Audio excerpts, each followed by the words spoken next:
ಆಗಿದೆ ಸರ್. ಒಂದು 6 ಗಂಟೆ ಗೊತ್ತಾಯಿತು. ನಾನು ಲಕ್ಮಾಪುರ ವಿನಾಯಕ ನಗರ. ನನಗೆ ಏನು ವಿಷಯ ಗೊತ್ತಿಲ್ಲ ಸರ್. ಸುಧಾ ಮೇಡಮು ಹುಡ್ರಿಗೆ ಫುಡ್ ಪಾಯ್ಸನ್ 4 ಹುಡ್ರಿಗೆ ವಾರ್ಡನ್ ಮೇನ್ ವಾರ್ಡನ್ ಅವರೇ. ಅವರು ರಾಣೆಬೆನ್ನೂರಲ್ಲಿ ರಾಣೆಬೆನ್ನೂರಲ್ಲಿ ನಾನು ಅಸಿಸ್ಟೆಂಟ್ ಫಾರನ್ನು ಮತ್ತು ಅಕೌಂಟೆಂಟ್ ನೋಡ್ಕೊಳ್ಳೋಕೆ ಅಂತೇಳಿ ನನ್ನ ಇದು ಮಾಡಿರೋದು. ಮೇನ್ ವಾರ್ಡನ್ ಇರೋದು ಅವರು. ಹಾಗಾಗಿ ಮತ್ತು ಅವ್ರು ನನಗೆ 6 ಗಂಟೆ ಸುಮಾರು ನನಗೆ ಫೋನ್ ಮಾಡಿದರು. ಸಡನ್ನಾಗಿ ನಾನು ರೆಡಿಯಾಗಿ ಈ ಕಡೆ ಬಂದೆ. ಮೇನ್ ವಾರ್ಡನ್ನು ಅಲ್ಲೇ ಇರಬೇಕಾ ಅಥವಾ ಮನೆಗೆ ಹೋಗ್ಬೋದು ಸಂಜೆ 6 ಗಂಟೆ ಆದ ತಕ್ಷಣ? ಅಲ್ಲ, ಮೇನ್ ವಾರ್ಡನ್ ಅಂತೇಳಿ ಹಂಗೆ ಆ ಥರ ಇಲ್ಲ. ನಾವೆಲ್ಲ ನಾವು ಕಾಲೇಜ್ ವತಿಯಿಂದನೇ ಮಾಡ್ತಾ ಇರೋದು. ಗೌರ್ಮೆಂಟ್ ಅಲ್ವಾ ನೀವು? ಹೌದು. ಇರಬೇಕಾ ಹಾಸ್ಟೆಲ್ ಇರಬೇಕಾ ಅಥವಾ ಇರಬಾರ್ದಾ ನೀವು? ಹಾಸ್ಟೆಲಲ್ಲಿ ದಿನ ಅಲ್ಲೇ ಉಳ್ಕೊಂಡ್ರೆ ಕಾಲೇಜಲ್ಲಿ ಹೋಗೋದು ಯಾರು ಸರ್? ನಾವು ಕಾಲೇಜ್ ವರ್ಕ್ ಮಾಡ್ಕೊಂತ ಇದನ್ನ ನಡೆಸ್ತಾ ಇದ್ದೇವೆ. ಈಗ ಮಾನಿಟರ್ ಮಾಡಿರೋದು ಯಾವುದು ಫುಡ್ ಆಯ್ತು ಪ್ರೈವೇಟ್ ಮೆಸ್ನವ್ರು ಕೊಟ್ಟಿದ್ದೀರಿ, ಅವ್ರು ಮಾಡ್ತಿದ್ದಾರೆ. ಅಥವಾ ಅಲ್ಲಿ ಹೋದಂಥ ಸಂದರ್ಭದಲ್ಲಿ ಈಗ ಒಬ್ರಿಗೆ ಏನೋ ಹೆಲ್ತ್ ಅಪ್ಸೆಟ್ ಆಗಿದೆ ಅಂತಂದ್ರೆ ಮಾತಾಡಿ 11 ಜನ 12 ಜನಕ್ಕೆ ಆಗಿದೆ ಅಂದಾಗ ಅದ್ರ ಮಾನಿಟರ್ ಯಾರು ಮಾಡ್ತಾರೆ? ಇಲ್ಲ, ನಾವೇ ಮಾಡ್ಬೋದು. ಆದರೆ ಅದು ಈ ಥರ ವಿಷಯ ಆಗಿರೋದು ನಮಗೂ ಗೊತ್ತಿರಲಿಲ್ಲ. ಸಡನ್ನಾಗಿ ನನಗೆ ಗೊತ್ತಾಗಿರೋ ಗಾಬರಾಗಿ ನಾನು ಬಂದೆ. ನನಗೆ ಅವ್ರು 4 ಮೆಂಬರ್ಸಿಗೆ ಹಂಗೆ ಆಗಿರೋದು ಅಂತ ಹೇಳಿದರು. ಇಲ್ಲಿ ಬಂದು ನೋಡಿದರೆ ಇಷ್ಟು ಜನಕ್ಕೆ ಆಗಿದೆ. ನನಗೂ ಇನ್ನೂ ಮ್ಯಾಕ್ಸಿಮಮ್ ಗೊತ್ತಿಲ್ಲ ಸರ್. ನಾನು ಹುಡ್ರಿಗೆ ನೋಡ್ಕೊಂಡು ಬರ್ತಾ ಹೋದೆ, ಹೆಂಗಿದ್ದಾರೆ ಅಂತ ಹೋಗಿ ಮೇಲೆ ನೋಡಿಕೊಂಡು ಈ ಕಡೆ ಬಂದೆ. 4 ಹುಡ್ರು ಅಷ್ಟೇ ನಾನು ಬೆಟ್ಟಾಗಿರೋದು. ನಿಮ್ಮ ಹೆಸರು? ಶೈಲಾ ಸರ್. ನಿನ್ನೆ ಸಾಯಂಕಾಲ ಜೀರಾ ರೈಸ್ ಮಾಡೀವಿ, ರೊಟ್ಟಿ ಮಾಡೀವಿ, ಕುರ್ಮಾ ಪಲ್ಯ ಮಾಡೀವಿ. ರಾತ್ರಿ ಊಟಕ್ಕೆ ರೀ ಇದು. ಆಮೇಲೆ ದಾಲ್ ಮಾಡಿದ್ವಿ, ಒಂದು ಸ್ವಲ್ಪ ದಾಲ್ ಕೊಟ್ಟವ್ರಿ. ಬೆಳಗ್ಗೆ ಬಿಳೆ ಹೋಳ್ಗೆ, ಆಮೇಲೆ ಕೆಂಪು ಚಟ್ನಿ, ಆಮೇಲೆ ಕೊಬ್ಬರಿ ಚಟ್ನಿ. ಮಧ್ಯಾಹ್ನ ಅನ್ನ ಸಾಂಬಾರು. ಸಂಡೇ ಮಧ್ಯಾಹ್ನ ಅನ್ನ ಸಾಂಬಾರು ಇರ್ತದೆ ಸರ್. ಇದು ಸುಮಾರು 60-65 ಜನ ಊಟ ಮಾಡ್ಯಾರಿ. ಈ 11 ಮಂದಿಗೆ 13 ಮಂದಿಗೆ ಈ ಪ್ರಾಬ್ಲಮ್ ಆಗೈತೆ ರೀ. ಈಗ ಉಳ್ದಾರ ಯಾರಿಗೂ ಈ ಸಮಸ್ಯೆ ಇಲ್ಲ. ನಾವು ಕೂಡ ಅಲ್ಲೇ ಊಟ ಮಾಡಿ ನಿನ್ನ ರಾತ್ರಿ. ನೀವು ಅಲ್ಲೇ ಅಷ್ಟೇ ಕೊಟ್ಟರೆ ಬೇರೆ ಕಾಲೇಜಿಗೆ ಕಳಿಸಿದ್ರ ಸರ್? ಎಲ್ಲರದು ನಿಮ್ಮ ಬ್ರಾಂಚ್ ಎಲ್ಲೆಲ್ಲಿದ್ದಾವೆ ಸರ್? ನಂದು ಇಂಜಿನಿಯರಿಂಗ್ ಕಾಲೇಜ್ ಐತ್ರಿ, ಆಮೇಲೆ ಫಾರ್ಮಾ ಕಾಲೇಜ್ ಐತಿ, ಆಮೇಲೆ ನಂದು ಇದ್ರಾಗ ಐತ್ರಿ ಎಲ್ರಿ BMS boys hostel, girls hostel ಇಲ್ಲ. ಅಲ್ಲಿ ಅಡುಗೆ ಅಲ್ಲಿ ಬೇರೆನೇ ಇರ್ತೈತೆ ರೀ.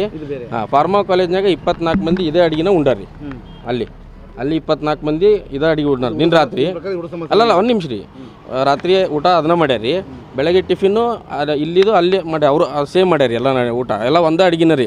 ಈಗ ಮಧ್ಯಾಹ್ನ ಮಾಡಿರೋದು ಅನ್ನ ಸಾರು ಇನ್ನೂ ಐತೆ ರೀ. ಅದನ್ನ ಬೇಕಂದ್ರೆ ಟೆಸ್ಟಿಗೆ ಅದನ್ನ ಏನು ತಾವು ಹೆಂಗೆ ಅದನ್ನು ಮಾಡ್ತಾರೆ ಅದನ್ನ ನಾನು ಚೆಕ್ ಮಾಡಿಸ್ತೀನಿ. ನನ್ನ ಸಲುವಾಗಿ ಮಾಡಿಸ್ತೀನಿ. ಹೌದು, ಸೇಮ್ ಊಟ ಸರ್. ಸರ್ ಅದೇ ಈಗ ಪ್ರಶ್ನೆ ಹುಟ್ಟ್ರೆ ಸರ್, ಅದು ಏನೈತಿ ಏನು ಈಗ ಅದು ಬ್ಲಡ್ ರಿಪೋರ್ಟ್ ಬಂದು ನೋಡ್ತೀನಿ ಸರ್. ನನ್ನ ಕಡೆ ಅಂತಂತರೂ ನಾವು 1 ವರ್ಷ ಆಯಿತು, ಯಾವುದೂ ಈ ಥರ ಏನೂ ಆಗಿಲ್ಲ ಸರ್. ಏನಾಗೈತೆ ಅನ್ನೋದು ಇದು ನನಗೆ ಗೊತ್ತಾಗೋಲ್ಲ ಸರ್, ಏನಾಗೈತೆ ಅಂತಂದು. ಆಮೇಲೆ ನಮ್ಮಲ್ಲಿ ಹೆಂಗೈತೆ ಅಂತಂದ್ರೆ ಸರ್, ಏನಾರ ಉಳಿಲಿ ನಾವು ಡಸ್ಟ್ಬಿನಿಗೆ ಹಾಕ್ತೀವಿ. ಅದನ್ನ ತಂದು ಇಟ್ಟು ಬರೀ ಚಪಾತಿ ಉಳಿದು ಅಂತಲೇ ಡಸ್ಟ್ಬಿನಿಗೆ ಹಾಕ್ತಾವೆ. ಮಧ್ಯಾಹ್ನ ಉಳಿದಿದ್ದು ರಾತ್ರಿ ಸತಿನೂ ಕೊಡೋಲ್ಲ, ಡಸ್ಟ್ಬಿನಿಗೆ ಹಾಕ್ತೀವಿ ಇಮಿಡಿಯೇಟ್. ಯಾಕಂದ್ರೆ ಮಕ್ಕಳು ತಿನ್ನೋದ್ರಿ ಇದು. ಈಗ ನಮ್ಮ ಮಕ್ಕಳು ಅಷ್ಟೇ, ಇವರು ಅಷ್ಟೇ, ಮಕ್ಕಳು ಎಲ್ಲ ಒಂದೇ. ಆಮೇಲೆ ಅವರಿಗೆ ನಾವು ಯಾವುದೇ ರೀತಿಯ ಆರಿದ್ದು ಕೊಟ್ವಿ, ರಾತ್ರಿ ಉಳಿದಿದ್ದು ಕೊಟ್ವಿ, ಅವು ಯಾವ ಇಲ್ಲ ಸರ್ ನಮ್ಮಲ್ಲಿ ಪದ್ಧತಿ. ಮುಂಚಿಂತರೂ ಅಷ್ಟೇ. ನಾನು ಈ ಫೀಲ್ಡ್ನಾಗಿದ್ದು 4 ವರ್ಷ ಆಯ್ತು ಸರ್. ಈಗ 2023 ಮಾಡತ್ತೀನಿ ರೀ. 23 ಮಾಡತ್ತೀನಿ ಸರ್. ಇದು ಯಾವುದೇ ರೀತಿ ತೊಂದರೆ ಇಲ್ಲ. ಸುಮಾರು 240 ಸ್ಟೂಡೆಂಟ್ಸಿಗೆ ನಾನು ಊಟ ಹಾಕ್ತೀನಿ ಪ್ರತಿ ದಿವಸ. ಇದು ಏನಾಗೈತೆ ಅನ್ನೋದು ನನ್ನಷ್ಟಕ್ಕೆ ನನಗೆ ಗೊತ್ತಾಗೋಲ್ತು, ಅರಿಕ್ಷಣಕ್ಕೆ ಆಗೋಲ್ತು ಸರ್. ಇದು ದಯಮಾಡಿ ಇದಕ್ಕೆ ಏನಾಗೈತಿ ಚೆಕ್ ಮಾಡ್ಕೊಂಡು ತೊಗೊಂತೀವಿ ಸರ್. ನಾವೇ ತೊಗೊಂತೀವಿ. ಪ್ರಾಥಮಿಕವಾಗಿ ಆರೋಗ್ಯವನ್ನು ಪರಿಶೀಲನೆ ಮಾಡಬೇಕು. ಹ್ಞೂ ಸರ್. ಜೊತೆಗೆ ಆಹಾರವನ್ನು ಪರಿಶೀಲನೆ ಮಾಡ್ತೀವಿ ಸರ್. ಹ್ಞೂ. ಪ್ರತಿಯೊಂದು ಕಾಲೇಜ್ ಕೊಡಬೇಕಾದ್ರೆ ಆಹಾರ ಪರಿಶೀಲನೆ ಮಾಡಬೇಕು. ಆ ಪ್ರಿನ್ಸಿಪಾಲು ನಿಮ್ಮ ಸರ್ಟಿಫಿಕೇಟ್, ಫಿಟ್ನೆಸ್ ಸರ್ಟಿಫಿಕೇಟ್ ಅವೆಲ್ಲ ತೊಗೊಂಡ ಸರ್? ಎಲ್ಲ ತೊಗೊಂಡಾರಿ ಸರ್. ಸರ್. ಅಗ್ರಿಮೆಂಟ್ ಐತ್ರಿ, ತೊಗೊಂಡಿರ್ತಾರೆ ರೀ. ಅಗ್ರಿಮೆಂಟ್ ಮಾಡ್ಕೊಂಡಿರ್ತಾರೆ ಸರ್. ಎಲ್ಲ ನಮ್ದು ಏನು ನಾವು ಫುಡ್ ಲೈಸೆನ್ಸ್ ಕೊಟ್ಟಿರ್ತಲ್ಲ ತೊಗೊಂಡಿರ್ತಾರೆ ಅದನ್ನು. ಆಮೇಲೆ ನಾವು ಅಡುಗೆ ಪ್ರತಿ ಸತನೂ ಚೆಕ್ ಮಾಡೇ ಕೊಡ್ತೀವಿ ಸರ್. ಆಮೇಲೆ ಯಾವುದು ಈಗ ನೆಲದ ಮ್ಯಾಗ ಇಟ್ಟನೆ ಅಲ್ಲಿಟ್ಟನೆ ಯಾವುದೂ ಮಾಡಲ್ಲ ಸರ್. ಎಲ್ಲನೂ ಮುಚ್ಚಿಟ್ಟಿರ್ತೀವಿ. ಆಮೇಲೆ ಕಾಯಿಪಲ್ಲೆ ಎಲ್ಲ ಕರೆಕ್ಟ್ ಇದ್ರಾಗ ಸ್ಟೋರ್ ಮಾಡಿರ್ತೀವಿ. ಕಿರಾಣಿ ಕರೆಕ್ಟ್ ಸ್ಟೋರ್ ಮಾಡಿರ್ತೀವಿ ರೀ. ವೀರೇಶ್ ಅಂತ ಸರ್. ಒಟ್ಟು ಟೋಟಲ್ ಎಷ್ಟು ಜನಕ್ಕೆ ಆರೋಗ್ಯದಲ್ಲಿ ವ್ಯತ್ಯಾಸ ಆಗಿದೆ ಸರ್? ಒಟ್ಟು ನಮ್ಮ ಗಮನಕ್ಕೆ ಬಂದಂಗೆ ಒಟ್ಟು ಫಸ್ಟ್ ಒಂದು 3-4 ಜನ ಅಂದರು, ಒಟ್ಟು 11 ಜನಕ್ಕೆ ಆ ಥರ ಆಗಿದೆ ಸರ್. ಈಗ ಓದ್ತಾ ಇರುವಂಥ ಸ್ಟೂಡೆಂಟ್ಸ್ ಇಂಜಿನಿಯರಿಂಗ್ ಕಾಲೇಜ್ ಎಷ್ಟನೇ ವಿದ್ಯಾರ್ಥಿಗಳು ಸರ್? ಎಷ್ಟನೇ ವರ್ಷದ ವಿದ್ಯಾರ್ಥಿಗಳು? ಎಲ್ಲ ವರ್ಷದ ವಿದ್ಯಾರ್ಥಿಗಳು ಇದ್ದಾರೆ. ಎಲ್ಲ ವರ್ಷದ ವಿದ್ಯಾರ್ಥಿಗಳು. ಸೊ ಓಕೆ, ಅಂದರೆ ಬೇರೆ ಬೇರೆ ಜಿಲ್ಲೆಯವರು ಎಲ್ಲ ಇದ್ದಾರೆ? ಹಾಂ, ಎಲ್ಲ ಬೇರೆ ಕಡೆಯಿಂದ ಬಂದವರು, ದೂರದಿಂದ ಬಂದವರೇ ಇರೋದು. ದೂರದಿಂದ ಬಂದವರು ಇದ್ದಾರೆ ಸರ್. ಈಗ ಮೇನ್ ಅವರು ಇರುವಂಥ ಹಾಸ್ಟೆಲ್ ಗೌರ್ಮೆಂಟ್ದ, ಸರ್ಕಾರದ್ದ? ಹಾಂ, ಸರ್ಕಾರ ಬಾಡಿಗೆ ಸರ್ಕಾರ ಭರಿಸ್ತಾ ಇದೆ. ಬಾಡಿಗೆ ಸರ್ಕಾರ ಬರ್ಸುತ್ತೆ. ಎಷ್ಟು ಬಾಡಿಗೆ ಬರ್ತದೆ ಸರ್ ಅದು? ತಿಂಗಳ 50,000 ರೂಪಾಯಿ ಕೊಡ್ತಾರೆ ಬಿಲ್ಡಿಂಗಿಗೆ. ಒಟ್ಟು ಬಿಲ್ಡಿಂಗಿಗೆ ಎಲ್ಲ ಫುಲ್ ಸೇರಿ ಬಿಲ್ಡಿಂಗ್ ಪೂರ್ತಿ ಸರ್ಕಾರ ಬಾಡಿಗೆ ಕೊಡುತ್ತೆ ಅದು ಸರ್. ಈಗ ಮಕ್ಕಳಿಗೆ ಅಲ್ಲಿ ಊಟದ ವ್ಯವಸ್ಥೆ ಮಾಡೋರು ಯಾರು? ಊಟದ ವ್ಯವಸ್ಥೆ ಗೌರ್ಮೆಂಟ್ ಕಡೆಯಿಂದ ಇಲ್ಲ. ಯಾರು ಸರ್ಕಾರದಿಂದ ಇಲ್ಲ. ಸರ್ಕಾರದಿಂದ ಇಲ್ಲ. ಸರ್ ಈಗ ಜನರಲ್ ಕ್ಯಾಟಗರಿ ಹಾಸ್ಟೆಲ್ ಈಗ ಅದು ಹೌದು ಹೌದು ಹೌದು. ಜನರಲ್ ಕ್ಯಾಟಗರಿ ಅವರಿಗೆ ಓನ್ಲಿ ಬಾಡಿಗೆ ಮಾತ್ರ ಇದು ಮಾಡ್ತಾರೆ, ಬಾಡಿಗೆ ಮಾತ್ರ, ಊಟದ್ದಿಲ್ಲ. ಊಟದಿಲ್ಲ. ಓಕೆ, ಊಟದ್ದಿಲ್ಲ ಅಂತ ಹೇಳಿದ್ರೆ ಸರ್ ಈಗ ಅದರದ ಜವಾಬ್ದಾರಿನ ಹೆಂಗೆ ನೀವು? ಅದೇ ಅದರ ಜವಾಬ್ದಾರಿ ಮುಂಚೆಯಿಂದ ಹೇಗೆ ಮಾಡ್ಕೊಂಡು ಬಂದಿದ್ರು, ಹುಡುಗರು ಮತ್ತು ಯಾರು ಮೆಸ್ ನಡೆಸ್ತಾರೆ ಅವ್ರು ಕಾಂಟ್ರಾಕ್ಟ್ ಮಾಡ್ಕೊಂಡು ಕೊಡ್ತಾ ಇದ್ವಿ. ಯಾರ ಜೊತೆ ಸರ್ ಕಾಂಟ್ರಾಕ್ಟ್? ಹುಡುಗರು ಮತ್ತು ಮೆಸ್ ಯಾರು ನಡೆಸ್ತಾರೆ ಅವರು ಒಡಂಬಡಿಕೆ ಮಾಡ್ಕೊಂಡು ಅವ್ರಿಗೆ ಮಂತ್ಲಿ ಪೇ ಅಂದರೆ ಡಿವೈಡಿಂಗ್ ಮಾಡ್ಕೊಂಡು ಕೊಡ್ತಿದ್ರು. ಅದೇ ಥರ ಮುಂಚೆ ಒಬ್ರು ಮಾಡ್ತಾಯಿದ್ರು, ಅವ್ರ ಪ್ರಾಬ್ಲಮ್ ಆಗಿದೆ ಅಂತೇಳಿ ಈಗ ವೀರೇಶ್ ಅಂತೇಳಿ ಕೊಟ್ಟಿದ್ವಿ. ಸರ್ಕಾರದ ಬಾಡಿಗೆ ಬಾಡಿಗೆನ ಸರ್ಕಾರ ಬರ್ಸುತ್ತೆ, ಊಟದ ಕಾಂಟ್ರಾಕ್ಟ್ನ ಹುಡುಗರು ಮತ್ತು ಯಾರ ಜೊತೆ ಒಪ್ಪಂದ ಆಗಿರುತ್ತೆ? ಹುಡುಗರು ಮತ್ತು ಯಾರು ಮೆಸ್ ನಡೆಸ್ತಾರೆ ಅವ್ರಿಗೆ. ಮೆಸ್ ನಡೆಸೋರು ಅದು ಪ್ರೈವೇಟ್ನವರ ಮೆಸ್ ನಡೆಸೋರು? ಹೌದು. ಅಲ್ಲ, ಪ್ರೈವೇಟ್ನವ್ರನ್ನ ಗೌರ್ಮೆಂಟವ್ರು ಯಾರು ಬರೋದಿಲ್ಲ ಮೆಸ್ ನಡೆಸೋದಕ್ಕೆ. ಅಲ್ಲ ಸರ್, ಮೆಸ್ ನಡೆಸಲಿಕ್ಕೆ ಅದೆಲ್ಲ ಸೆಲೆಕ್ಷನ್ ಮಾಡೋರು ಯಾರು? ಸರ್ಕಾರದಿಂದ ನೀವೇ ಮಾಡೋದಲ್ವಾ? ಹಾಂ, ನಾವೇ ಮಾಡೋದು. ನೀವೇ ನಾವು ಅಂದರೆ ಹುಡುಗರನ್ನ ಕೇಳಿ ಎಲ್ಲ HODಗಳು ಕಮಿಟಿ ಮಾಡಿ ಡಿಸೈಡ್ ಮಾಡ್ತೀವಿ. ನೀವು ಎಲ್ಲ ಕಮಿಟಿಯವರು HODಗಳು ಒಂದು ಮೆಸ್ ಕೊಡಬೇಕು. ಈಗ ಪ್ರಸ್ತುತವಾಗಿ ಅದನ್ನ ನಡೆಸ್ತಾ ಇರುವಂತ ಮೆಸ್ ಯಾರು? ಮೆಸ್ದವರು ಯಾರು? ನಾವು ವೀರೇಶ್ ಅಂತೇಳಿ ಇಲ್ಲ ಇದ್ದಾರೆ. ವೀರೇಶ್ ಅಂತ. ಅದು ಮೆಸ್ ಹೆಸರು ಏನು? ವೀರೇಶ್ ಬನ್ನಿ ಸರ್, ತಾವು ಕ್ಲಾರಿಫೈ ಮಾಡಿಬಿಡಿ.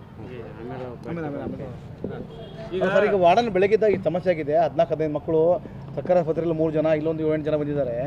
ವಾರ್ಡನ್ ಎಷ್ಟೊತ್ತು ಅವರು ಇಲ್ಲ. ಇನ್ನು ಹಾಸ್ಟೆಲ್ಗೆ ಯಾವುದೋ ಎಕ್ಸಾಂಪಲ್ ಲೇಡೀಸ್ ಹಾಸ್ಟೆಲ್ ಅದು.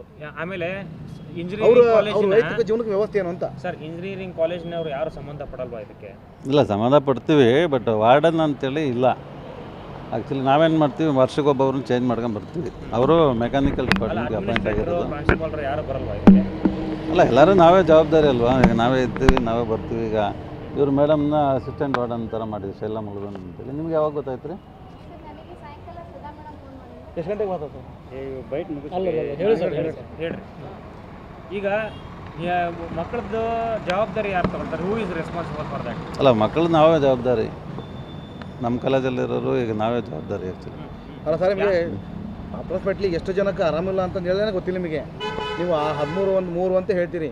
ಇಲ್ಲ 11 ಜನ ಅಂತ ಹೇಳಿದ್ನಲ್ಲ. 11 ಜನ ಬೇರೆ ಇಲ್ಲೇ ಅದರ ಅಷ್ಟು ಬೇರೆ ಬೇರೆ ಕಡೆ ಇದ್ದಾರಾ? ಇಲ್ಲಿ ಒಂದು 7-8 ಜನ ಇದ್ದಾರೆ. ಅಲ್ಲಿ ಗೌರ್ಮೆಂಟಲ್ಲೇ ಒಂದು 2 ಇದ್ದಾರೆ ಅಂತಂದ್ರೆ. ಆಮೇಲೆ ಇನ್ನೊಂದು ಹಾಸ್ಪಿಟ್ಲಲ್ಲಿ 1 ಜನ ಇದ್ದಾರೆ. 13 ಜನ ಅಷ್ಟೇ ಇರೋದು. ನಮಗೆ ಬಂದಿರೋ ಮಾಹಿತಿ ಪ್ರಕಾರ ಅಷ್ಟೇ ಬಂದಿದೆ. ಅಲ್ಲ, ಏನು ತಿಂದಿದ್ರಂತೆ? ಏನು ನೀವು ಪ್ರೈಮರಿ ಇನ್ಫಾರ್ಮೇಷನ್ ಏನು ತೊಗೊಂಡ್ರಿ? ಯಾವುದಕ್ಕೆ ಹಂಗಾಯ್ತು ಅಂತಂತಾರೆ? ಆ ಫುಡ್ ತೊಗೊಂಡ್ರ ಏನಾದ್ರು ಕಳಿಸಿದ್ರ ಚೆಕ್ ಮಾಡೋಕ್ಕೆ? ಅದೇ ಇವ್ರು ರಿಪೋರ್ಟ್ ಕೊಟ್ಟ ಮೇಲೆ ಅಷ್ಟೇ ಗೊತ್ತಾಗುತ್ತಲ್ವಾ. ಅಂತ ಹೇಳಿದ್ರು ಅವರು. ರಿಪೋರ್ಟ್ ಕೊಡೋದು ಯಾರು? ರಿಪೋರ್ಟ್ ಡಾಕ್ಟ್ರಲ್ಲೇ ಕೊಡಬೇಕಲ್ವಾ. ಅಲ್ಲ ಸರ್, ಈಗ ಏನು ತಿಂದಿದ್ರು ಅಂತ ಆಗಿದೆ ಅಂತ ನೀವು ಬೇಸಿಕ್ ಮಾಹಿತಿ ತಗೋಬೇಕಲ್ಲ. ಈಗ ಏನಂತ ಆಗಿದೆ ಅದು? ಅವರು ಬೆಳಗ್ಗೆ ತಿಂಡಿ ಏನೋ ಕೊಟ್ಟಿದ್ರಂತೆ. ಏನು ಮಾಡಿದ್ರಿ ತಿಂಡಿ? ಬಿಳೆ ಹೋಳಿಗೆ ಚಟ್ನಿ ಏನೋ ಮಾಡಿದ್ದಾರೆ. ಅದು ತಿಂದಮೇಲೆ ಪ್ರಾಬ್ಲಮ್ ಆಯಿತು ಅಂತ ಇವ್ರು ಹೇಳಿದ್ದು. ಹುಡುಗರು ಹೇಳಿದ್ದು ರಾತ್ರಿ ಮಾಡಿದವಾಗ ಏನೋ ಚಿತ್ರಾನ್ನ ಥರ ಮಾಡಿದ್ರು, ಬಿಳಿ ಚಿತ್ರಾನ್ನ ಅಂತ ಹೇಳಿ. ರಾತ್ರಿ ಅನ್ನ ತಗೊಂಡು ಬೆಳಗ್ಗೆ ಚಿತ್ರಾನ್ನ ಮಾಡಿದ್ರು? ಇಲ್ಲ, ಅದು ಗೊತ್ತಿಲ್ಲ. ಬೆಳಗ್ಗೆ ಚಿತ್ರಾನ್ನ ಮಾಡಿದ್ರು. ಬೆಳಗ್ಗೆ ಚಿತ್ರಾನ್ನ ಕೊಟ್ಟರು ಅಂತ. ನೀವು ವೈಟ್ ಚಿತ್ರಾನ್ನ ಅಂತಂದ್ರು, ನಿಮ್ಮ ಒಂದು ವೈಟ್ ರೈಸು ಅಂತಂದ, ಒಬ್ರು ಪುಳಿಯೋಗರೆ ಅಂತ ಹೇಳಿದ್ರು, ಒಬ್ರು ಗೀ ರೈಸ್ ಅಂತ ಹೇಳಿದ್ರು. ಸರಿ ಸರ್, ಈಗ ಸರ್ಕಾರಿ ಆಸ್ಪತ್ರೆ ಇದ್ರು ಕೂಡ ಖಾಸಗಿ ಆಸ್ಪತ್ರೆ ಬಂದಿದ್ದೀರಿ, ಏನಕ್ಕೆ? ಈಗ ಹಣ ನೀವು ಕಟ್ತೀರಾ? ಬಿಲ್ ಅಷ್ಟು ಇದೀಗ ಏನಾಗಿದೆ ಅನ್ನೋದು?